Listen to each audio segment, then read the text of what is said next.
चिंता संतान हंतारो यत्पादाम्बुजरेणवः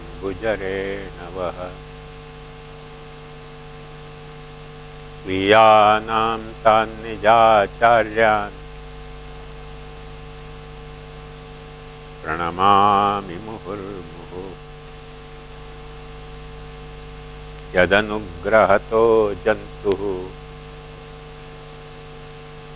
सर्वदुःखातिगो भवेत् तमहं सर्वदा वन्दे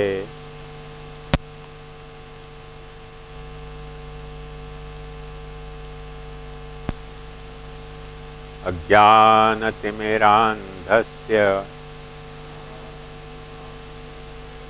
ज्ञानाञ्जनशलाकया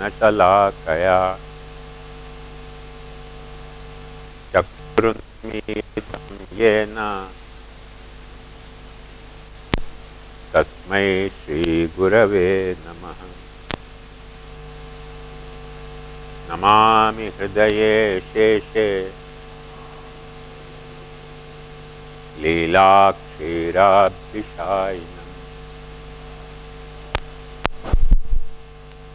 सहस्रलीलाभि सेव्यमानं कलानिधिम् चतुर्भिश्च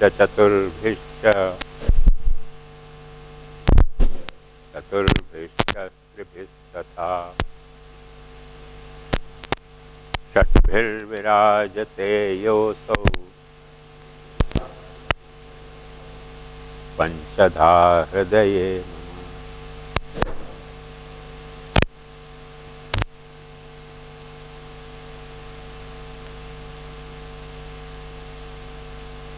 कल अपन ने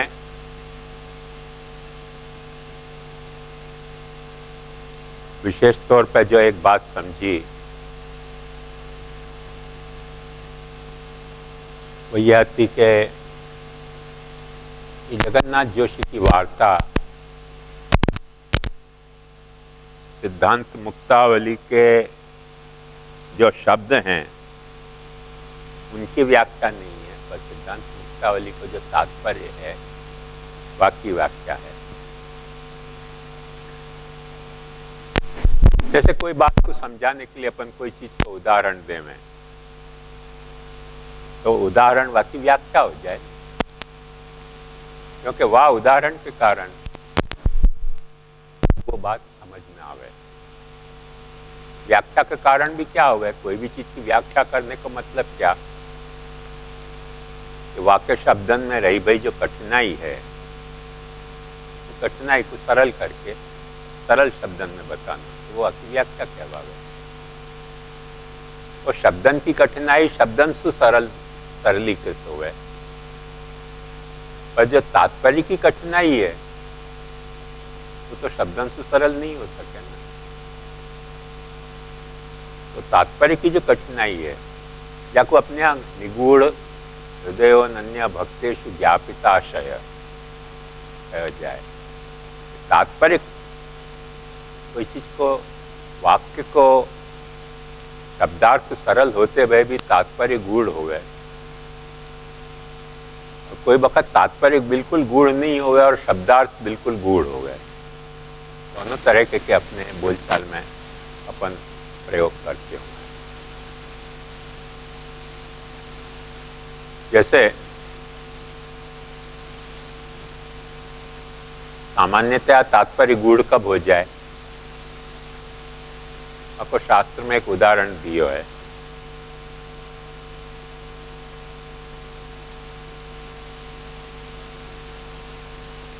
वो शास्त्र में उदाहरण या तरह से दियो गयो है कि जैसे पति पत्नी में कोई समझौता भयो है को सांझ होगी तो अपन घूमने चलेंगे,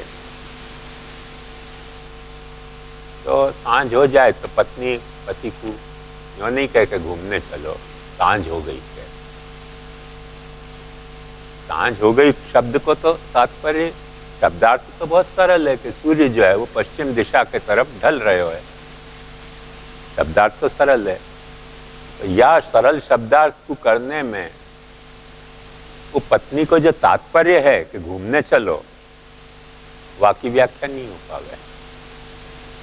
वाकी व्याख्या तो कब होए कि जब उन दोनों की बात पहले क्या भई है, जास बात के संदर्भ में वो पत्नी ऐसे करी है कि सांझ हो गई, और सांझ हो गई को शब्द को अर्थ तो है कि सूर्य पश्चिम में ढल रहे हो है, पर तात्पर्य क्या है कि घूमने चलो।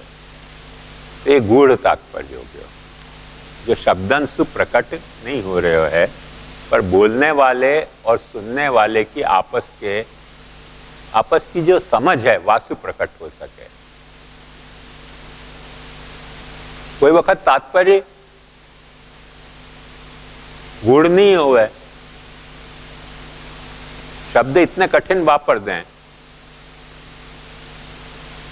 कि वो अपने को समझ ही नहीं आया भाई कहना क्या चाह रहे हैं।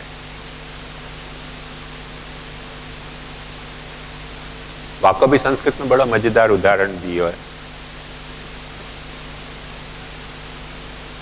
संस्कृत में मैंने मजाकिया उदाहरण दिया है आपको। वो उदाहरण ऐसे दिया कि आदमी को, औसतन आदमी को अपने हिंदुस्तान में इंद्र को ज्ञान है, भाई इंद्र एक देव है, स्वर्ग को मालिक है, बरसात पटके है, वगैरह वगैरह वगैरह। वह इंद्र के अनेक नाम है, इनमें से एक नाम है वाको मघवा। अब कोई ने इंद्र शब्द नहीं वापर के मघवा शब्द वापर दियो, ये प्रचलित शब्द नहीं है। ये बरसात जो है वो मघवा की कृपा से हो रही है, तब सामने वाले को क्या लगे कौन मघवा और वाकी क्या, वाकी कृपा क्या है, वाकी कैसे बरसात हो रही, क्योंकि मघवा शब्द को अर्थ ही अपने को नहीं पता होए तो मघवा की कृपा से ये बरसात हो रही है, वाको न तो शब्द समझ में आएगा, अर्थ समझ में आएगा, न तात्पर्य समझ में आएगा। अब कोई ने हिम्मत करके पूछ ली भाई मघवा को मतलब क्या, बताने वाले ने कि मघवा को मतलब बिडोजा। बिडोजा तो और कठिन शब्द है, वो तो बहुत सारे पंडितन को भी नहीं पता है, इतना अप्रचलित नाम है। तात्पर्य तो बहुत सरल है कि मघवा की कृपा से, इंद्र की कृपा से बरसात हो रही है, और शब्द तो ऐसे कठिन वापर दिए कि वो कौन की कृपा से हो रही है पता नहीं चला, पची व्याख्या पूछे जाए तो और कठिन एक शब्द आ गया। तो आपको संस्कृत में एक जोक चले कि मघवा मूल बिडोजा टीका। मूल में शब्द मघवा, तो टीकाकार ने वाको अर्थ पाछे बिडोजा कर दिया, तो वो तो और अप्रचलित शब्द है। थोड़ी बहुत समझने के जो चांस हैं वो भी कैंसल हो जाए, क्योंकि बिडोजा कौन को समझ में आवे। आप लोगों ने कभी सुनी हो नाम बिडोजा? अब ये देखो, ये प्रॉब्लम है। तो या तरीके के कठिन शब्द वापर दे कोई, तो आपको तात्पर्य तो बहुत सरल हो है, पर शब्दार्थ समझना कठिन हो जाए। वैसे बोलने चालने की भाषा में दोनों तरीके के नाम हो।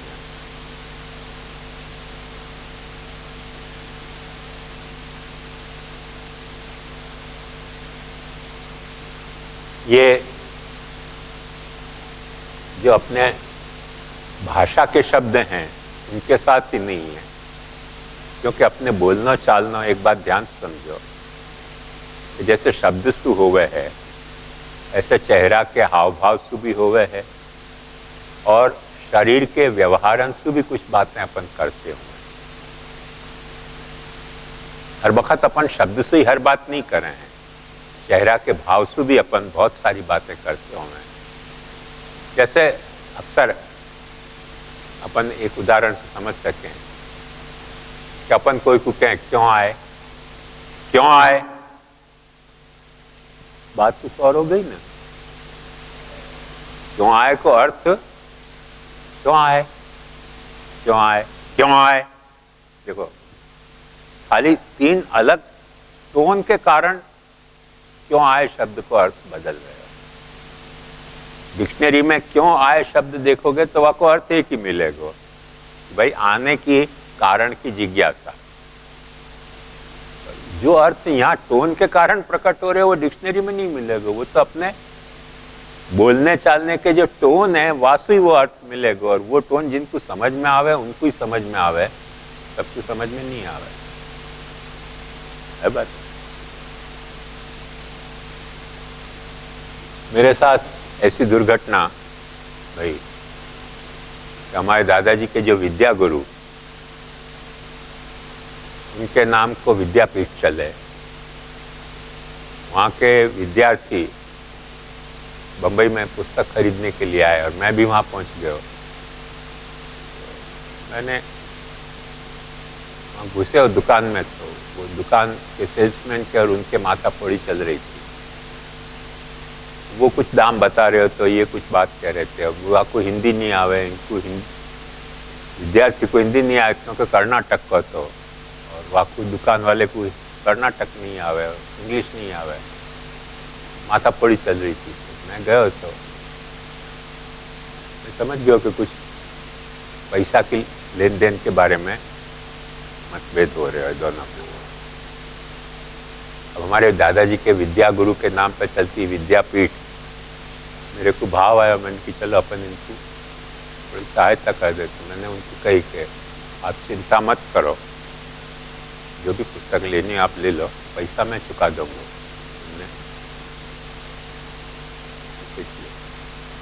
तो भाई ऐसा क्यों अलग सोचो, हमारे पिताजी आपके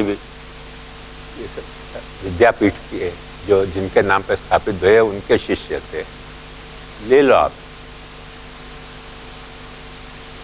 बाढ़ में जाओ, अपने क्या करना नहीं ले।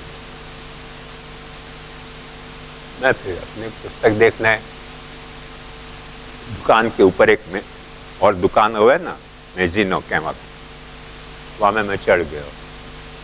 थोड़ी देर बाद वो सेल्समैन आया, क्या कर रहे हो आप? क्या कर, मैं अपनी पुस्तक पसंद तो बोले नहीं, वो उनको आप दिवा रहे थे, वहाँ को क्या आपने नक्की किया? कि 2 वक्त मैंने उनको पूछी कि भाई पुस्तक ले रहा दो, तो उन्होंने ना पाड़ दी, तब मैं क्या करूँ? उनको ना नहीं पाड़ रहे हैं, वो कह रहे हैं कि आप दिवाओगे। उनकी यों क्यों कियो? फिर पता चले उनके हाँ यों कही जाए, अपन तो हाँ यों करें ना, इनके प्रदेश में हाँ यों कही जाए। अपने को कैसे समझ में आए कि कोई हाँ यों करे? अपन तो हाँ यों करें और ना यों करें। अब वो हाँ यों कर रहे थे तो समझ में नहीं आई। तो भाषा कठिन है, तात्पर्य कठिन नहीं है, तो तात्पर्य तो समझ में आ गया कि भाई दिवा दो तुम। अब यों हाँ पाड़े, अपन क्या समझते हैं? तो कई वक्त क्या है कि बॉडी की लैंग्वेज भी तो भी अपन बात करते हुए हैं, और वहाँ में भी ये सारी कठिनाई अपने को महसूस होती हुए कि कहीं शब्द सरल हुआ है और तात्पर्य कठिन हुआ है, और कहीं तात्पर्य सरल हुआ है पर शब्द कठिन हो जाए, क्योंकि अपन को वो पता नहीं है कि ऐसे भी हाँ पाड़ी जाए। अपन तो एक ही बात समझते हैं, जो अपने यहाँ जैसे हाँ पाड़ी जाए। मेरी बात समझें? तो ये सिर्फ शब्द की कथा नहीं है, व्यवहार की भी कथा है, और व्यवहार की कथा नहीं है, चेहरा के भावन की भी कथा है, और चेहरा के भावन की भी कथा नहीं है, अपने बोलने के टोन की भी कथा है। तो बहुत सारी बातें अपन कई तरह से एक्सप्रेस करते हुए हैं, और उन सब में ये प्रॉब्लम तो अपने को सामना करना ही पड़ेगा। या लिए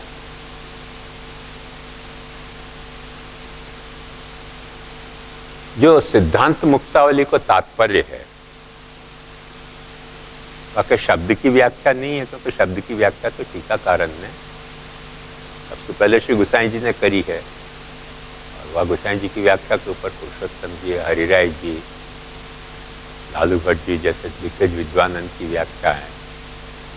शब्द की व्याख्या तो वहाँ हो गई, तात्पर्य की व्याख्या ये वहाँ अवेलेबल नहीं है, क्योंकि वो तात्पर्य तो आपस की समझ होए तो समझ में आए। जैसे पति पत्नी की आपस की समझ है कि सांझ पड़वे पे अपन घूमने जाएंगे, और वहाँ घूमने जाने के तात्पर्य से कह रही है कि सांझ पड़ गई। ये अपन को क्या पता चले कि सांझ पड़ गई कहने में पत्नी को तात्पर्य क्या है, और पति कैसे वाकू समझ गया हो? पति भी वाकू समझ जाए तो यह लिए कि पहले से दोनों की वाह बारे की कोई अंडरस्टैंडिंग है।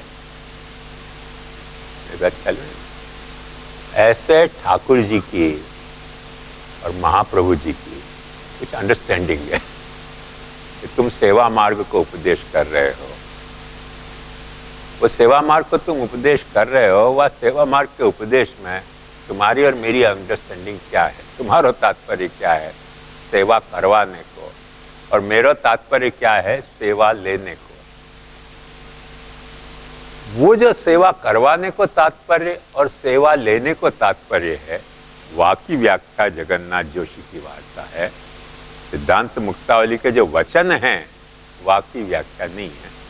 जो कल मैंने आपको ये बात समझाई थी, वहाँ में ये बात सविशेषतया समझनी की है कि ये तात्पर्य की व्याख्या है। अब यह स्टोरी सु सेवा को तात्पर्य क्या, महाप्रभु जी क्यों सेवा करवाना चाह रहे हैं, और महाप्रभु जी कोई ठाकुर जी के स्वरूप की सेवा करवाना चाह रहे हैं, वह को तात्पर्य महाप्रभु जी तो प्रायः प्रकट कर देते थे सरल शब्दन में कि मेरो सर्वस्व तो को पधराए रहे हूँ, इनको तू अपनो सर्वस्व करी जानिए। ये उनको तात्पर्य आज्ञा कर रहे हैं, कृष्ण सेवा सदा कार्या मानसी सा परामता चेतस तत्प्रवणम सेवा तत्सिद्ध्यै तनु वित्तजा और तथा संसार दुख से निवृत्तिर ब्रह्म भोजनम वगैरह वगैरह। तात्पर्य उनको क्या है, शब्द ये हैं। तात्पर्य व्यवहार महाप्रभु जी को क्या है, गो ठाकुर जी को पुष्ट कर देते होंगे, वह को ब्रह्म संबंध दे देते होंगे, पधरा देते होंगे, ये व्यवहार की भाषा हुई। अब वह वक्त तात्पर्य क्या, ये तो स्पष्ट नहीं हो रहा है ना, क्यों पधरा रहे हो, क्यों पुष्ट कर रहे हो। यदि तुम पुष्ट कर रहे हो तो दूसरे को क्यों पधराए हो, खुद ही क्यों नहीं कर ले रहे हो। एक प्रभु को तात्पर्य है, प्रभु को तात्पर्य जो महाप्रभु जी ने समझो है। ठाकुर गुसाई जी आज्ञा करें, नैयन्यो वागधीशा श्रुतिगण वचसाम भाव आज्ञा तुम इष्टे यस्मात् साध्वी स्वभाव प्रकटयति वधूर अग्रतः पत्युरेव। श्रुति को जो तात्पर्य है वो महाप्रभु जी के बिना कोई समझ नहीं सको, क्योंकि पत्नी को तात्पर्य, पति जाको अंडरस्टैंडिंग है, वाकु ही समझ में आवे, दूसरे को क्या समझ में आए कि सांझ क्यों पड़ गई, क्यों कह रहे हो, क्यों कह रही है वो, और वो कैसे समझ जा रहे हो। सांझ पड़ने का मतलब सूर्य पश्चिम दिशा में जा रहे हो, नहीं समझ रहे हो। सांझ पड़ गई जो पत्नी कह रही है आपको मतलब वो समझ रहे हो कि अब चलो घूमने चलो, ये तात्पर्य वो समझो कैसे, उनकी पहले की अंडरस्टैंडिंग है वाक के लिए। ऐसे श्रुति की और महाप्रभु जी की कुछ अंडरस्टैंडिंग है, वाक के कारण श्रुति क्या कहना चाह रही है वाक को महाप्रभु जी समझे हैं। और वो देवी सृष्टि व्यर्था च भूया निज फल रहिता देव वैश्वा नरेशा। देवी सृष्टि व्यर्थ नहीं हो जाए, क्योंकि देवी सृष्टि जो है वो भगवद रूप सेवा के लिए है। भगवद रूप सेवार्थम तत्सृष्टि नान्यथा भवेत्। तो देवी सृष्टि भगवद रूप सेवा के लिए है, और यदि कोई दैवी जीव है तो भगवद रूप सेवा से वंचित न रह जाए। कृष्ण लीला में तो वंचित नहीं रहने को चांस क्यों है, तो क्योंकि कृष्ण लीला तो एक तरह की सारी अपन यह समझ सकें कि दान लीला है। मैंने तुमको देना है कि नहीं देना है दही, मुंह को लेना है झूठ के, छीन झपट के लेना है। वो वाह वक्त तो वो दान लीला चली थी कृष्ण में कि जिनसु सेवा करवानी है उनसु ठाकुर जी ने जबरदस्ती भी अपनी सेवा करवा ली, क्योंकि प्रकट है ना। अभी तो प्रकट नहीं है तो ठाकुर जी जबरदस्ती सेवा कैसे करवाएंगे। जबरदस्ती सेवा नहीं करवाएंगे तो अपन तो ऐसे गिलिंडर हैं कि तो करेंगे ही काहे की सेवा भाई, क्योंकि अपन सेवा कैसे ढंग से करें, ध्यान से समझो। अपन के सेवा करने का मॉडल क्या है, अपन के सेवा करने को एक मॉडल है, कोई पगार देते हो तो अपन सेवा, कोई चाबुक मारते हो अपने को तो अपन सेवा करें, कोई अपना स्वार्थ कोई सिद्ध करना हो तो अपन सेवा करें। सेवा करने को अपन को कोई धंधा हो, जैसे ये सर्विस प्रोवाइडर हुए हैं, तो शादी में रसोई बना जाए, तो सजावट कर जाए, तो ये कर जाए, तो वो कर जाए, तो वो सब सेवा करते हुए हैं। तो या तो व्यापार हो, या तो धंधा हो, या तो भय हो, या तो स्वार्थ हो, इन सब कारण से अपन को सेवा करें ठाकुर जी के साथ, माने कृष्ण के स्वरूप के साथ हो, कृष्ण के साथ नहीं। एकदम सरल भाषा में कहूं तो कृष्ण की मूर्ति की सेवा करने को अपने को कोई ऐसी बात फुलफिल होती लगे नहीं है, क्योंकि कृष्ण मूर्ति ना अपने को डरावे है, न चाबुक मारे। चाबुक मार दे तो कल्याण हो जाए, पर चाबुक मारे नहीं। न अपनो कृष्ण मूर्ति से कोई स्वार्थ सिद्ध हो सके। क्यों? क्योंकि जब अपन प्रार्थना करेंगे कि भाई हमारी कोई इच्छा पूरी करो, तब भी अपन यूं ही सोचेंगे कि मूर्ति के माध्यम से देव की प्रार्थना कर रहे हैं, मूर्ति की प्रार्थना नहीं कर रहे हैं। क्योंकि मूर्ति में वो भाव जगनो कि ये कृष्ण है, ये पाछो अपने बस की बात तो नहीं है ना। मूर्ति में अपने को धातु की, शिला की मूर्ति कोई भाव जगह है, तो अपन पाछो यही लिए अपन देखो कि कई लोग भगवान की मूर्ति के दर्शन करने जाएं तो आंख मीच के खड़े हो जाएं। क्यों? खड़े भय मूर्ति के सामने ध्यान कर रहे हैं, उनके मन में भगवान को जो स्वरूप है वाको। क्यों? क्योंकि सामने जो मूर्ति है वाकु साक्षात भगवत स्वरूप मानने के लिए मन और आंख तैयार नहीं। मन आंख यदि तैयार होए अपनी, तो अपन आंख काय को मीचे? जब ठाकुर जी सामने विराज रहे हो है, आंख काय को मीचनी? नैन भर निरखो नंद कुमार, आंख काय को मीचनी? पर अपन बहुत सारे ऐसे जो होंगे ना आंख मीच के दर्शन करने वाले, उनके व्यवहार से समझ में आ जाए कि भगवान कौन को मान रहे हैं। उनको कहने की और खुलासा करने की जरूरत नहीं पड़े कि भाई तुम्हें कोने भगवान मानो छो। तो आंख मीच के खड़े हो जाए, मैंने समझ में आ जाए बात पट गई। क्योंकि ठाकुर जी यदि सामने है तो आंख मीचने की क्या जरूरत है। अपना बच्चा यदि सामने आ जाए तो अपन आंख खोल के आपको प्यार करेंगे कि आंख मीच के सोचेंगे ऐसे दुनिया ऐसे थोड़ी कोई प्यार करेंगे। बच्चा सामने आ गया तो आंख खोल के निरख के वक्त प्यार करेंगे। मतलब अपन जब आंख मीच रहे हैं, मतलब अपन यहां से छटकना चाह रहे हैं और कोई और जगह ट्रांसपोर्ट होना चाह रहे हैं। और भले कृष्ण लीला में ट्रांसपोर्ट होना चाह रहे हैं, पर ये सेवा की जो फिगर है, वासु छटक के अपन कृष्ण लीला के बैकग्राउंड में अपने आप को ट्रांसपोर्ट कर रहे हैं। वहां चलो, तभी तो आंख मीच रहे, नहीं तो यहां आंख मीचने की जरूरत क्या है। अपन समझें ट्रांसपोर्टेशन जो है वो बस सु, टैक्सी सु, ट्रेन सु या विमान सु, ऐसे नहीं। ट्रांसपोर्टेशन की ये सारी व्यवस्था अपने पास मौजूद है। जहां तुम खड़े हो वहां से तुमने आंख मीच ली, जो प्रवचन सुन रहे हो वहां से तुमने कान मीच लिए, तो तुम ट्रांसपोर्ट हो जाओगे। अभी कान मीच लो, फिर यहाँ मैं बोलता रहूं, पर तुम्हारे से क्या फर्क पड़े, बोलते अपन ट्रांसपोर्ट हो गए।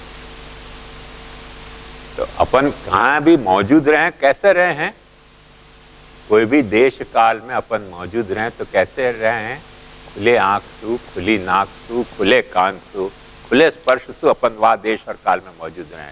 जब अपन ने अपने आंख नाक कान को बंद किए, कोई आंख की पापण से बंद हो हैं, कोई मन वहां से डिटैच करने पे बंद हो जाएं, अलग अलग प्रकार हैं वाक्य। तो वहां से मन को हटा लो तो वो दिखना बंद हो जाए। जैसे अपने को नीचे सुई चुभ रही है, थोड़ी देर के लिए मन में नक्की कर लो कि भाई यहाँ पे ध्यान नहीं देना है, कोई और चीज पे ध्यान देना, तो चुभन बंद हो जाएगी। चुभेगी, पाछे ध्यान दोगे तो पाछी चुभेगी। ऐसे तो आंख नाक कान की जो इंद्रिय हैं उनको बंद करने के अपने पास दोनों उपाय हैं। बाहरी उपाय भी हैं और भीतरी उपाय भी हैं।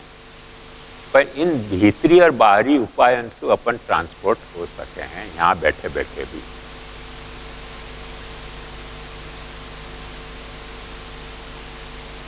हमारे बंबई में सुरेश बाबा को एक भक्त था, तो नटवर,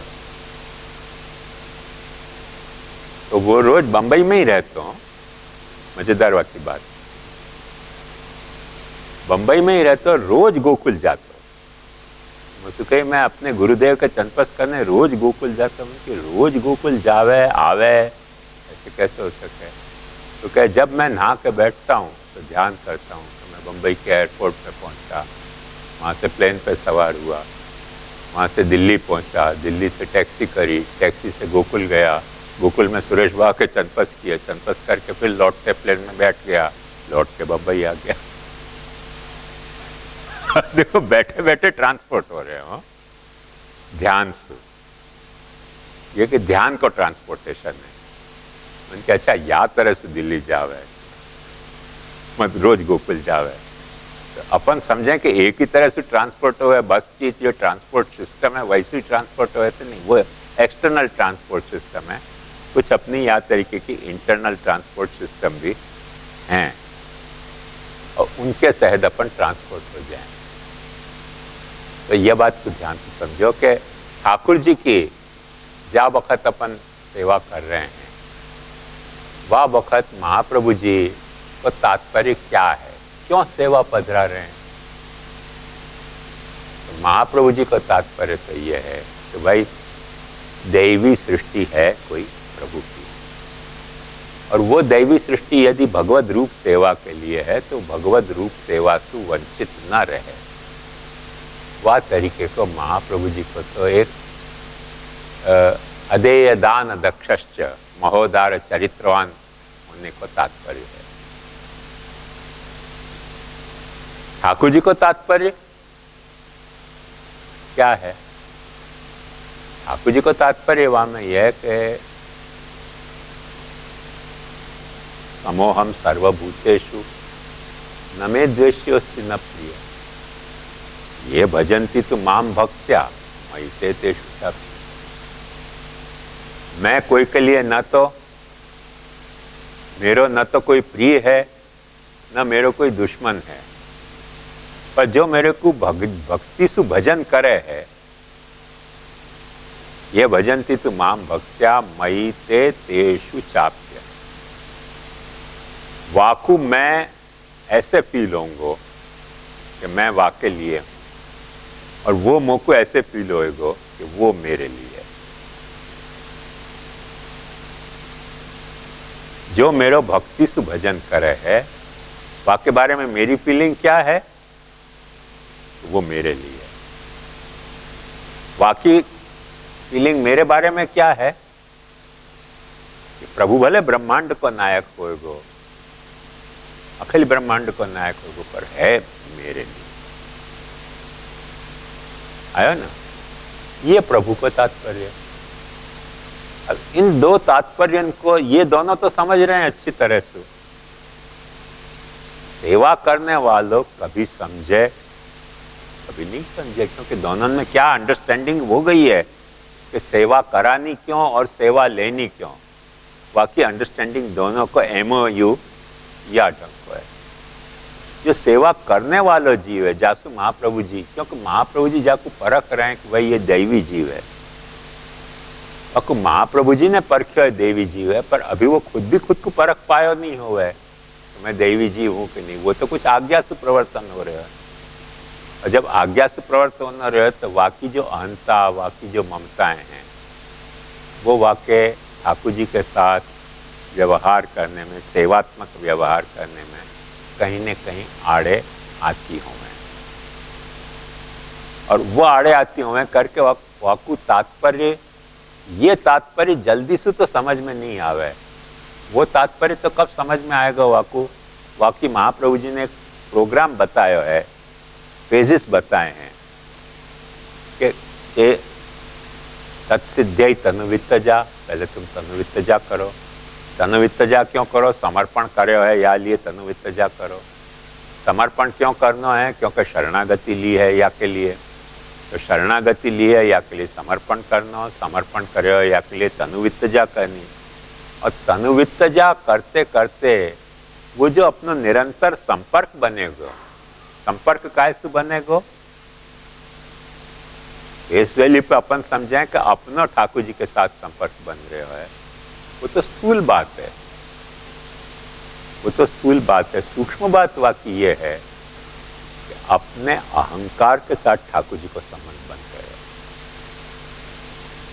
अपनी ममता के साथ ठाकुर जी को संबंध